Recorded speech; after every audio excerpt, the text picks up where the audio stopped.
தாய் தமிழ் உறவுகளுக்கு வணக்கம். நாம் தமிழர் கட்சியினுடைய சிவகங்கை சட்டமன்ற தொகுதியினுடைய வேட்பாளராக அறிவிக்கப்பட்டிருக்கக்கூடிய தங்கை இந்துஜா அவர்களும் அவரது கணவர் சிவகங்கை சட்டமன்ற தொகுதியினுடைய பொறுப்பாளர் தம்பி ரமேஷ் அவர்கள் இரண்டு பேருமே எஸ்ஐஆர் படிவங்களில் நிரப்பி கொடுத்ததற்கு பிறகு அந்த வாக்காளர் பட்டியலில் அவங்க ரெண்டு பேருமே இறந்து விட்டதாக அரசு ஆவணப்படுத்துது. இது போன்ற ஒரு முட்டாள்தனமான ஒரு கீழ்த்தரமான செயலை தான் இந்த எஸ்ஐஆர் பண்ணிட்டு இருக்குது. இதுக்கு இடையில தாவேக்கானுடைய சின்னம் வரப்போகுதான், அது குறித்து செங்கோட்டையை நம்மளை மிரட்டி இருக்காப்புல. இதையெல்லாம் தாண்டி புதுச்சேரியில் நடக்கக்கூடிய பொதுக்கூட்டம் எந்த இடத்துல போய் நிற்க போகுதுன்னு தெரியல. அது குறித்த தகவல்கள் இதுதான் இன்றைய காணொலியில் பார்க்க போகிறோம். எஸ்ஐஆர் நம்ம ஆரம்பத்திலிருந்தே அதை நம்ம முழுமையாக எதிர்க்கிறோம். சரியான நேரத்தில் அது முறைப்படுத்தாமல் நடக்குது. கிட்டத்தட்ட ஓராண்டுகளுக்கு முன்னால் தொடங்கியிருக்கணும். அந்த பிஎல்ஓவா வந்திருக்கக்கூடியவங்களுக்குமே போதுமான நேரம் கொடுக்கல, போதுமான பயிற்சியும் கொடுக்கல. இதில் ஆளும் தரப்பு என்ன சொல்லுது, அதை எதிர்க்கிறேங்குது. ஆனால் ஒவ்வொரு வாக்குச்சாவடியும் கைப்பற்றி அவங்க தான் அந்த எஸ்ஐஆர் படிவத்தையே நிரப்புறாங்க. இது என்ன நடக்குதுன்னே நமக்கு புரியலை. இந்த லட்சணத்தில் இன்னைக்கு எல்லா செய்தி ஊடகங்களையும் இது செய்தி. நாம் தமிழர் கட்சியினுடைய சிவகங்கை சட்டமன்ற தொகுதியினுடைய வேட்பாளர் இந்துஜாவும் அவருடைய கணவர் ரமேஷ் அவர்களும் இறந்ததாக எஸ்ஐஆர்ல கொண்டு வர்றாங்க. அந்த வாக்காளர் படிவத்திலே இருக்குது. அதை அவங்க தெளிவாக எடுத்து கொண்டு போய் மாவட்ட ஆட்சியர் பொற்குடி அவர்கள் இடத்துல கொண்டு போய் காட்டுறாங்க. அப்ப தம்பி ரமேஷ் ரொம்ப தெளிவா சொல்றாரு, நாங்கள் இருவரும் உயிரோடு இருக்கும்போது எப்படி நீங்க இறந்ததாக ஆவணப்படுத்துறீங்க? இந்த அதிகாரத்தை உங்களுக்கு யார் கொடுத்தது? எனக்கே இந்த கதி என்றால் எனக்கு பின்னால் இருக்கக்கூடிய கிராமப்புறங்கள் இருக்கக்கூடிய படிப்பறிவு இல்லாதவர்கள் அன்னாடங்காட்சிகள் என்ன ஆவாங்க? எனக்கு தெரிஞ்சிருச்சு. நான் அதை பார்க்கிறேன். நான் ஒரு கட்சியில் இருக்கேன், பொறுப்பாளராக இருக்கேன். என் மனைவி ஒரு வேட்பாளர், அதனால நான் அதை உன்னிப்பா பார்த்ததுனால எனக்கு தெரிஞ்சிச்சு. இப்போ நீங்க என்ன செய்வீங்க? ஜனவரி மாதத்தில் வெளியிடுறீங்க. அப்ப பிரச்சனை ஆகுதுன்னு வச்சுக்கோமே, வழக்குக்கு போகுதுன்னு வச்சுக்கோமே, அப்ப என்ன சொல்லுவீங்க? வழக்குல இருக்குன்னு சொல்லுவீங்க. அப்ப உங்களுடைய படிவத்தில் என்ன இருக்குதோ, உங்க வாக்காளர் பட்டியலில் என்ன இருக்குதோ அவங்க தான் வாக்காளர். அப்ப தேர்தல் வந்துடும், வாக்கு செலுத்தி முடிச்சிருவீங்க, வாக்கை எண்ணி முடிச்சிருவீங்க. ஆனா அந்த வழக்காவே இருக்கும். கடைசியில் அடுத்த ஆட்சி என்ன நடக்குதோ அது 4வது வருஷத்துல அந்த வழக்குடைய தீர்ப்பு வரும், இது செல்லாதுன்னு. எது? அந்த வாக்காளர் பட்டியல். இதுதான் நடத்த போறீங்க. வேற என்ன இங்க நடக்க போகுது?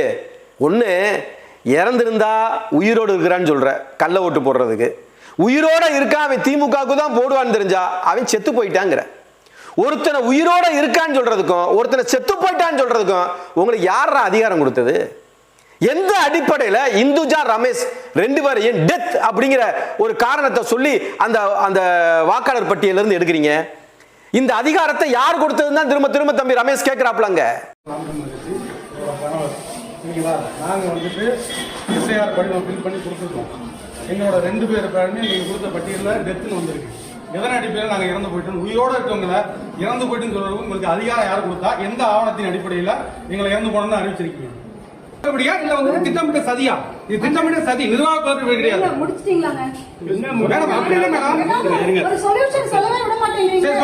சொல்லுங்க. செத்து போன உயிரோட கொண்டாட போறீங்களா? சொல்லுங்க. சொல்லுங்க.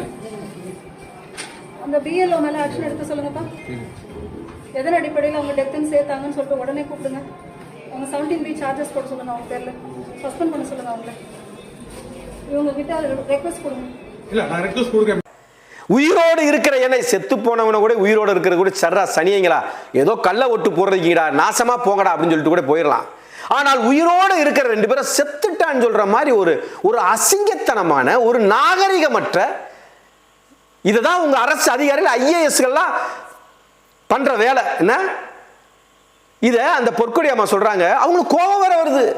என்ன கோபம் வருது? என்ன நீங்க பேசிக்கிட்டே இருக்கீங்க? ஏடா டேய், செத்து போனேன்னு சொல்ற உயிரோட இருக்கிறவன கோபம் வராத? மாவட்ட ஆட்சியர் பொற்கொடி செத்து போயிட்டாங்கன்னு சொல்லவா உனக்கு கோபம் வராதாம்மா? உன் குடும்பத்தில் உள்ளவங்களுக்கு கோபம் வராது? அரசு ஆவணத்துல மாவட்ட ஆட்சியர் பொற்கொடி இறந்து விட்டார் அப்படின்னு போடுவோம், டெத்துன்னு போடுவோம். உங்களுக்கு இருக்கா வாக்கு? உங்களுக்கு முதல்ல இருக்குதா? அப்புறம் உங்களுக்கு இருக்கிற பொற்கொடிங்கிற பேருக்கு நேரா டெத் அப்படின்னு போட்டா உங்களுக்கு கோவம் வருமா வராதாம்மா? அது என்ன உங்களுக்கு நீங்க போட்டதுக்கு அப்புறம் அதை கேள்வி கேட்டா என்ன உங்களுக்கு கோவம் வருது? எது கோவம் வருது உங்களுக்கு? எனக்கு கோவம் வருது. அது என்ன சொல்றீங்க? ரெக்வெஸ்ட் கொடுங்க. எதுக்கு? நான் செத்து போயிட்டேன்னு நீ ஆவணப்படுத்துறதுக்கு நான் ரெக்வெஸ்ட் கொடுக்கணுமா? தயவு கூர்ந்து முதல்ல இந்த வழக்கத்தை முதல்ல மாற்றணும். அரசு அதிகாரிகள் யாருடைய வரிப்பணத்தில் சம்பளம் வாங்குறேன்? அவனுக்கு லெட்டர் எழுதுவாங்க காலங்காலமாக. எப்படி தெரியுமா? இவனுக்கு வேண்டியது பூரா எழுதிட்டு, என பணிவன்புடன் தாழ்மையுடன் கேட்டுக்கொள்கிறேன். நீ எதுக்கு தாழ்ந்து போற? நீ என்ன பிச்சையாடா கேட்குற? என்கிட்ட பிச்சையா கேட்குற? இந்த கடித முறையை முதல்ல மாத்துங்க. பணிவன்புடன் தாழ்மையுடன் கேட்டுக்கொள்கிறேன். அதனால தான் அந்த வார்த்தை வருது. ஒரு மாவட்ட ஆட்சியர், ஏமா நீங்க எல்லாம் ஐஏஎஸ் படிச்சிருக்கீங்க இல்லையா? ஐஏஎஸ் ரெக்வஸ்ட் கொடுங்க. எதுக்கு கொடுக்கணும்? நான் செத்து போயிட்டு நீ சொல்லியிருக்க, நீ முதல்ல மன்னிப்பு கேளு. முதல்ல மன்னிப்பு கேட்டியா? நீ மன்னிப்பு கேட்டியா? அந்த இடத்துல தானே நீங்க இருக்கீங்க. அதுக்கு பொறுப்பு நீங்க தானே. அது பிஎல்ஓ மேல ஆக்ஷன் எடுங்க, அதை எடுங்க, இது எடுங்க, அதெல்லாம் இருக்கட்டும். இதுக்கு பொறுப்பு யாரு? மன்னிப்பு கேட்டீங்களா? அதை விட்டு ரெக்வஸ்ட் கொடுங்கிறீங்க. இன்னும் நாங்கள் உயிரோடு இருக்கிறோம் என பணிவுடன் தாழ்மையுடன் கேட்டுக்கொள்கிறோம் அப்படின்னு கொடுக்கணுமா? அது என்ன 2 படிவம் கொடுத்தா 1 படிவம் மட்டும் கொடுக்குறீங்க? நிறைய மாவட்டங்கள் நடக்குது. ராஜபாளையத்தில் நடந்திருக்கு. ராஜபாளையம் சட்டமன்ற தொகுதியிலையும் இதே போல நடந்திருக்கிறதா செய்தி வந்திருக்கு. இப்ப சிவகங்கையில். அப்ப நாடங்களும் இந்த வேலை தான் செஞ்சுக்கிட்டு இருக்கீங்க. நீங்க 2 படிவம் கொடுத்தா 2 படிவம் கொடுக்க வேண்டியதானே? நீங்க எதுக்காக 1 படிவம் கொடுக்குறீங்க? எதுக்காக கொடுக்குறீங்க? ஒன்றை மட்டும் கொடுத்துட்டு ஒன்று என்ன செய்யறீங்க நீங்க? இப்ப ரமேஷ் கேட்ட கேள்விக்கு அந்த பொற்கொடி கேட்கறாங்க, ஆதாரம் இருக்குதா? அப்ப 2 கொடுத்தா தானே என் ஆதாரம் இருக்கும். 2 படிவம் கொடுத்தா தானே என் ஆதாரம் இருக்கும். அப்ப 1 கொடுத்தப்ப இந்துஜாவும் ரமேஷும் சேர்ந்து இன்னொரு படிவம் எங்கன்னு கேட்டு வாங்கி வச்சதுனால இன்னைக்கு இந்த ஐஏஎஸ் இருக்காங்க பாருங்க. பொற்கொடி தப்பே செய்யாத மாதிரி பேசுறாங்க பாருங்க. பொறுப்புடைய இல்லாத மாதிரி பேசுறாங்க பாருங்க. ஐஏஎஸ் பொற்கொடி. அவங்க கேட்டவொன்னு எடுத்து கொடுத்தாங்களா? அப்படி 1 மட்டும் கொடுக்கறதுக்கு காரணம் என்ன? இப்படி உங்களுக்கு வேண்டியவே வேண்டாத படுத்து எடுத்து விட்டுறது. எடுத்து விட்டதுக்கு அப்புறம் என்ன செய்யறது? ஆதாரம் இருக்கான்னு கேட்கறது இல்லையா? ஒரு அதிகாரி இறந்துட்டான்னு பச்சையா தெரியுது, அதுல என்ன ஆதாரம் கொடு, அதை கொடு, அப்புறம் ஹேரை கொடுன்னு கேட்கறது. ரெக்வஸ்ட்மா நல்லா தெரிஞ்சுக்கோங்க. ரெக்வஸ்ட்ங்கிற வார்த்தை வரக்கூடாது. எதுக்கு ரெக்வஸ்ட் கொடுக்கணும்? நான் நாட்டில் அந்த பக்கம் என்னென்னலாம் நடந்துகிட்டு இருக்கு அதை விட்டு ஒரு ஐஏஎஸ் அதிகாரி பேசுற பேச்சாது கொடுமடா. இந்த காலகட்டத்தில் இப்படி ஒரு அரசியல்ல வாழ்றோம் பாரு. நாங்கெல்லாம் இங்கிட்டு ஒரு தற்கொலை கூட்டம், இதெல்லாம் ஒரு துயரம் இப்படி இருக்குதுன்னா அங்கிட்டு ஒரு தற்கொலை கூட்டம். அதுல செங்கோட்டையன் 77 வயசு, அரை நூற்றாண்டுக்கு மேல அரசியல் அனுபவம். எம்ஜிஆர் தொடங்கி ஜெயலலிதா தாண்டி எடப்பாடி வரைக்கும் வந்து இத்தனை ஆண்டு காலமா 8 முறை சட்டமன்ற உறுப்பினர். என்னையா பிரயோஜனம்? போய் ஒரு தற்கொலை கூட்டத்துக்குள்ள போய் உட்காந்துக்கிட்டு அவர் சொல்றாரு, இன்னைக்கு யாரு செங்கோட்டையன் தாவேக்காவுக்கு சின்னம் வரப்போகுதான். வந்துட்டு போதியா? அதுக்கு ஒன்னே விரைவில் சின்னம் வரப்போகுது. சரி வரட்டும், விரைவில் வந்துட்டு நாளை காலையில் கூட வந்துடட்டும், ராத்திரி 12 மணி கூட வரட்டும், விடு. இப்போ என்ன பிரச்சனை? எனக்கு தெரியும் எது என்ன சின்னம்னு எனக்கு தெரியும், நான் சொல்ல மாட்டேன். இந்த சின்ன பிள்ளைலாம் தெரியும்ல, ஐடியா எனக்கு தெரியும் முடியே, ஆனால் நான் சொல்ல மாட்டேன்ல. அது மாதிரி எனக்கு தெரியும். அப்போ அந்த வார்த்தையிலேருந்து என்ன தெரியுதுன்னா, இங்கே நான் தான் இனிமேல். நம்ம இது குறித்த காணொலியிலே சொல்லியிருக்கிறோம். செங்கோட்டையன் யார் இங்கே அனுப்பியிருக்கிறா, இந்த தாவேக்காவை யார் கைப்பற்றி இருக்கிறா, இனி இங்கே இயக்க போகிறது யாரு, எல்லாமே சொன்னோமா.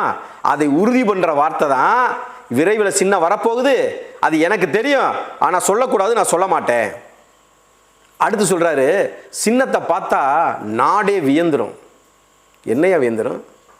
என்ன அப்படி என்னையா சின்ன அது கூட ஏற்றுக்கலாம். அடுத்த வார்த்தை சொல்றாரு, நாடே அஞ்ச போகுது. என்னடா 60 ரூபாய் AK-47 வாங்கிறீங்களா சின்னம்மா? வியக்க போகுதுங்கிற நாடே அஞ்ச போகுதுங்கிற. இனிமேல் விஜயை வெல்வதற்கு தமிழ்நாட்டில் இயக்கமே இல்லை. தெரியும்ல 2026 தெரியும்ல. இந்த லட்சணம்லாம் இனிமேல் தானே உடப்பாங்க. ஒவ்வொருத்தருக்கும் ஒவ்வொரு குடும்பத்துக்கும் வீடு, பைக்கு, காரு. யாராவது காரு வேணும் பைக்கு வேணும்னு போராடி இருக்கானா? யாராவது காரு வேணும் பைக்கு வேணும்னு என்னைக்காவது மனு எழுதி கொடுத்துருக்கானா உங்ககிட்ட? சரி, நாடு முழுவதும் பைக்கு, காரு, வீடு அதெல்லாம் இருக்கட்டும். 30 வருஷமா உனக்கு மேக்கப் போட்டு, உனக்கு லைட்டு பிடிச்சி, நீ கேரவனில் உட்காந்துருக்கும் போதெல்லாம் கேட்கறதெல்லாம் கொடுத்து, ஜூஸ் என்ன ஜூஸ் டக்குன்னு உடனே அடுத்த நிமிஷம் வரும், சாப்பாடு என்ன சாப்பாடு அடுத்த நிமிஷம் வரும். உட்காந்த நொடி நினைச்ச நேரத்தில் நினைச்சதை கேட்டா அடுத்த நொடியில வந்து கொடுத்தான் பாரு பெப்சி தொழிலாளர்கள். உனக்கு அப்படியே விளக்கடிச்சு காமிச்சு, உன் முகத்தை அழகா காமிச்சு, கைதட்டு வாங்க வச்சு, புகழின் உச்சத்து கொண்டு போனான் பாரு. அந்த பெப்சி தொழிலாளர்கள் குடும்பங்களுக்கு இன்னைக்கு வரைக்கும் ஏதாவது பண்ணிருக்கீங்களா விஜய்? உங்களை வளர்த்த ஒரு துறை, சினிமா துறை, திரைத்துறை, அந்த பெப்சி தொழிலாளர்களுக்கு ஏதாவது பண்ணிருக்கீங்களா? யாருக்காவது வீடு கட்டி கொடுத்துருக்கீங்களா? குறைந்தபட்சமா நீங்க அங்கிருந்து வந்திருக்கணும். விஜயகாந்த் மாதிரி இன்னைக்கு தம்பி சூர்யா பண்றாப்ல, உங்களை போல ஒரு நடிகர் தான். எத்தனை குடும்பங்கள்ல முதல் முதல் முதல் தலைமுறை பட்டதாரிகளை உருவாக்கி இருக்காரு தெரியுமா?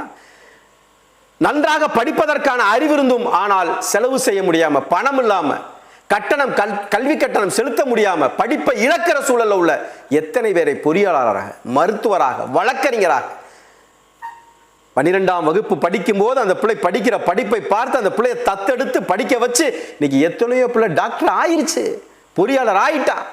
இவ்வளவு நடந்துகிட்டு இருக்கும் போது நீங்க இப்பதான் வீடு, பைக்கு, கார், ரொம்ப உத்தமமான ஒரு திட்டம்.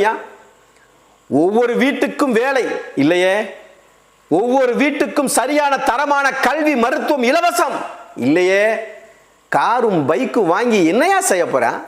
பெட்ரோல் யாரையா போடுவா? அதெல்லாம் அவன் வாங்கிக்குவான். இன்னமும் நீ திரும்ப இந்த கழக அரசியலுக்குள்ளேயே தானே போறீங்க.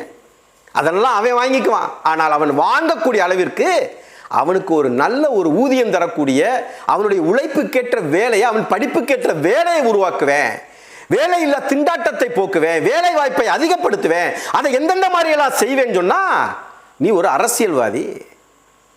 வீடும் காரும் பைக்குமா இன்னைக்கு ஒவ்வொருத்தனுக்கும் தேவை? முதல்ல உன் கட்சிக்காரனுக்கு நல்ல புத்தி சொல்லி கொடு, அப்புறமா வீடு வீடா போய் பைக்கு கொடுக்கறது, காரு கொடுக்கறது, அதெல்லாம் அப்புறம் பார்ப்போம். கடிச்சு வைக்கிறானையா போலீஸ, காவல்துறையினரை கடிச்சு வைக்கிறானையா. எவ்வளவு தற்கொலைகளை கொண்டிருக்க பாரு. இத்தனை ஒரு பொறியியல் மாணவனாவே அவன் ஒரு காவலரை கடிக்கிறான். எண்ணற்ற போராட்டங்கள் பார்த்துருக்கோம் என் நாட்டில், எண்ணற்ற போராட்டங்கள் பார்த்துருக்குறோம், எவ்வளவோ விதவிதமான போராட்டங்கள்லாம் பார்த்துருக்குறோம். ஆனால் காவல்துறையை போய் கடிச்சு வைக்கிறான்னா அந்த காணொலியை நீங்கள் நல்லா பார்த்தீங்கன்னா தெரியும். முதல்ல அப்படி கடிக்க போறான், முடியல. அப்புறம் நல்லா ஆண் வாயை திறந்து வச்சு கரெக்டாக கையை பிடிச்சி கடிக்கிறான். முதல்ல பக்குவப்படுத்து உன் கட்சிக்காரனை, முதல்ல ரசிகனை, முதல்ல அரசியல்வாதியா பக்குவப்படுத்து, மாத்து. முதல்ல அந்த வேலையை முதல்ல செய்ய. முதல்ல நீ மாறு, நீ முதல்ல மாறு. மதுரை மாநாட்டில் வந்துக்கிட்டு அப்படியே எல்லா தொகுதியிலும் நான் தான் நிற்கிறேன். மதுரை கிழக்கு விஜய், மதுரை மேற்கு விஜய், மதுரை தெற்கு விஜய், மதுரை திருப்பரங்குன்றம் விஜய். வாப்பா வாராசா, திருப்பரங்குன்றத்தில் பத்தி எரிஞ்சுக்கிட்டு இருக்கு, பேசுனி அதை பத்தி. அதாவது சரி தவறு சொல்ல முடியாதவன் நீ ஒரு அரசியல் தலைவனா? இந்த நாட்டை ஆள துடிப்பதற்கான என்ன தகுதி இருக்கு உனக்கு? ஒரு செயல் நடக்குதுன்னா இது சரி, இது தவறு, அங்க இப்படிதான் நடந்திருக்கணும், இது நடந்திருக்க கூடாது, பேச முடியல உன்னால? நாம் தமிழர் கட்சி இயக்கமா இருக்கும் போதே அண்ணன் பேசினாரு. இயக்கமாக இருக்கும்போது 2009-10 ஆண்டுகள்லயே என் மீனவனை தொட்டால் நான் உன் மாணவனை அடிப்பேன், என் மீனவனை கொன்றால் உன் மாணவனை தொடுவேன் பேசினாரு. தேசிய பாதுகாப்பு சட்டத்தில் சிறை தொடக்க காலத்தில், இன்னைக்கு இல்ல, தொடக்க காலத்திலேயே தொட்டு பாருங்க. அந்த மாதிரி மெரினா புரட்சி ஜல்லிக்கட்டுக்கு எல்லாரும் தெரிச்சு ஓடிட்டான். இறுதி 8வது நாள் காலை அதிகாலை அடிச்சு வெளுக்குது காவல்துறை, போராடின மக்களை. எல்லா சாலைகளும் மூடப்பட்டது. கடல் மார்க்கமாக அவர்களுக்கு உணவுகளை எடுத்து படகு மூலமா போனவர் சீமான், படகு மூலமா போனார். யார் அரசியல்வாதிங்க? ஆண்மையோடு ஆண்மை திறனோடு பேசணும், ஒவ்வொரு செய்தியும் எதிர்கொள்ளணும், பத்திரிகையாளரை எதிர்கொள்ளணும், பத்திரிகையாளர் கேட்கிற கேள்விக்கு பதில் சொல்லணும். முடியல, அப்ப என்ன இல்ல? சரக்கு இல்ல. சரக்கு இல்லைன்னா என்ன அர்த்தம்? மனசுல அரசியல் இல்ல, மனசுல மக்களை பத்தின விழிப்புணர்வு இல்ல, மக்களை பத்தின அக்கறை இல்ல. இன்னைக்கு புதுச்சேரியில் சொல்ற மாதிரி வெக்கமே இல்லாம நாளைக்கு வர்றவங்க, புதுச்சேரிக்கு வர்றவங்க அதில் ஏறக்கூடாது, இதில் ஏறக்கூடாது, இதில் இறங்கக்கூடாது, கட்டடத்துக்கு மேலே போகாத, காம்பவுண்டு சுவரில் ஏறாத, மரத்து மேலே ஏறாத, போஸ்ட் கம்பத்து மேலே ஏறாத. நான் சொல்கிறேன், கிரீஸ் தடவாத, நீ கிரீஸ் தடவாத, நீ அமைதியாயிரு, நீ ஒழுங்காக கூட்டம் நடத்த ஒழுங்காக இருப்பேன். அதில் போய் கிரீஸை தடவுறது, அப்புறம் அவன் ஏற முடியாதுல ஏறி பார்ப்போன்னு அவன் முயற்சி பண்ணுறது, இதை ஆய்வு செய்கிறதுக்கு இன்றைக்கே ஆதவ அர்ஜுனாவும் அவர் புஷியானந்து இன்றைக்கே போயிட்டாங்க. எதுக்கு? எதிரெல்லாம் கிரீஸ் தடவலாம். ஏன்னா இவங்க 2 பேரும் முதல்ல போய் கரூரில் போய் பார்த்த லட்சணம் தான் தெரிஞ்சில கரூரில். இப்போ நாளைக்கு என்ன நடக்கும் போது இல்லை. இப்படி பல்வேறுபட்ட பிரச்சனைகள். இன்னும் 6 மாதம் தேர்தலுக்கு. விழிப்புணர்வோடு இருந்து யார் தலைவன், யார் மக்களுக்கான தலைவன், இங்கே என்ன நடக்கிறது, ஆட்சியாளர்கள் என்ன செய்து கொண்டிருக்கிறார்கள், புதிதாக கட்சி தொடங்கியவர்கள் என்ன செய்து கொண்டிருக்கிறார்கள், ஆண்டவர்கள் என்ன செய்தார்கள், இனி ஆள துடிப்பவர்கள் என்ன சொல்கிறார்கள், இதுவரை இந்த நாட்டை யார் ஆளவில்லை, அவர்கள் சொல்லும் கருத்து என்ன, அனைத்தையும் அலசி பார்த்தால் ஒரு தூயதொரு அரசியல் படைக்கும். புதியதோர் தேசம் செய்வோம், மக்கள் புரட்சியால் அதை உறுதி செய்வோம்.